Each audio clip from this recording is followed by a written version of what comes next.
Après avoir déjà sauvé la galaxie une première fois, Star-Lord et sa bande reviennent en 2017 pour un deuxième volet de leurs aventures. Cette vidéo va faire un court résumé en surlignant les points importants du film.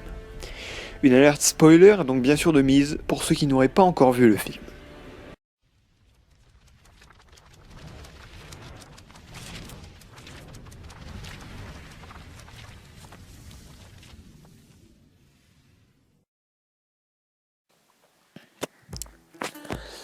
Après avoir déjà sauvé la galaxie des mains de Ronan l'Accusateur,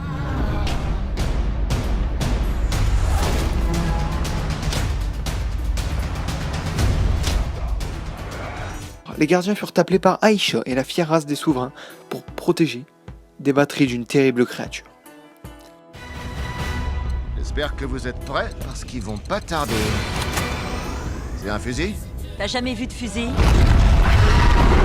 Non, parce qu'avant c'était plutôt moi les flingues et toi les épées, mais bon.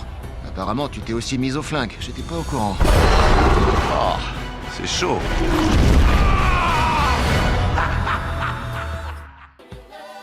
Après que les gardiens aient réussi à vaincre la bête et à protéger les batteries, Rocket décida de piquer quelques batteries pour ensuite se faire de l'argent. On m'avait dit que vous étiez des crétins prétentieux. Mais c'est pas vrai du tout. Rocket! Quoi? T'as un truc dans l'œil? En récompense d'avoir protégé leur batterie du monstre Abilisk, Aisha livra au gardien Nebula, qui fut capturé par les souverains après la bataille sur Xandar. Après leur départ de la planète, les gardiens se firent attaquer par les souverains pour récupérer leur batterie. Groot, mets ta ceinture! Les gardiens étant pris au piège par les souverains, ils se virent aidés par Ego, qui réussit à détruire toute la flotte des souverains en quelques secondes. Après être atterri sur une planète abandonnée, ils virent un homme du nom de Ego arriver avec une femme du nom de Mantis. Il va plus tard s'avérer que cet homme, Ego, était le père de Star-Lord. Ça fait des années que je te cherche. Et vous êtes qui, vous? Je suis ton père. Gamora, Star-Lord et Drax vont donc se rendre sur la planète d'Ego, pendant que Rocket et Baby Groot restèrent dans le vaisseau.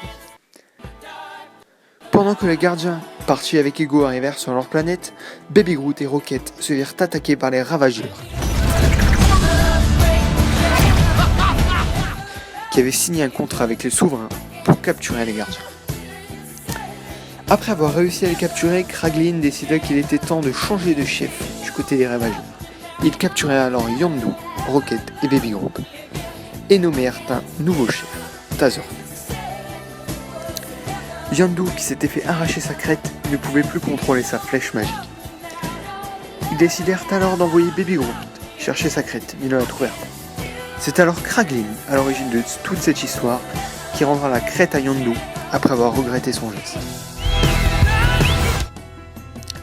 Kraglin, Yondu, Rocket et Baby Groot réussirent alors à faire exploser le vaisseau des Ravageurs et à s'enfuir avec un vaisseau. Au même moment, Ego était en train de raconter à Peter son histoire, tandis que Gamora se virent attaquer par Nebula. Lorsque Gamora réussit à faire exploser le vaisseau de sa sœur et de la sauver, elles virent une caverne remplie de crânes et d'ossements humains. À ce moment-là, les deux sœurs comprirent que Ego était dangereux, tandis que Yondu, Kraglin, Rocket et Baby Groot étaient sur la route, ayant déjà compris ce que voulait faire Ego. Ego comprit à ce moment-là que les gardiens avaient compris son projet et le mit alors à exécution, en appliquant à Peter ce qu'il voulait réduire toutes sortes de vie dans la galaxie, et ne former qu'une seule planète, mais qu'il avait attendu Peter, car il fallait 2 créatures célestes pour pouvoir réaliser la manœuvre. Les gardiens décidèrent alors de sauver la galaxie une seconde fois et tuer Ego. Mais Ego était une créature céleste. Pour tuer une créature céleste, les gardiens comprirent qu'il fallait exploser le noyau de la planète. Baby Groot réussit alors à placer les batteries que Rocket avait volées aux souverains dans une bombe. N'appuie pas sur ce bouton. Ça ferait immédiatement exploser la bombe et on mourrait tous. Allez, vas-y, répète ce que je viens de te dire. Je s'appelle Groot. Non! Ça, c'est le bouton qui risque de tous nous tuer. Recommence. Je s'appelle Groot. Hmm? Je s'appelle Groot. Oui. Je s'appelle Groot. Bon, qui a de la bande adhésive? Je vais en coller sur le bouton de la mort. Non, on n'a pas de bande adhésive. C'est pas vrai, il y en a pas un qui a de la bande adhésive. T'as une bombe atomique dans ton sac. Si quelqu'un peut avoir de la bande adhésive, c'est bien toi. Il faut que je me tape tout le boulot. Tu nous fais perdre beaucoup de temps. Je s'appelle... C'est très très mauvais signe. sur le noyau de la planète. Et Non, on est une famille.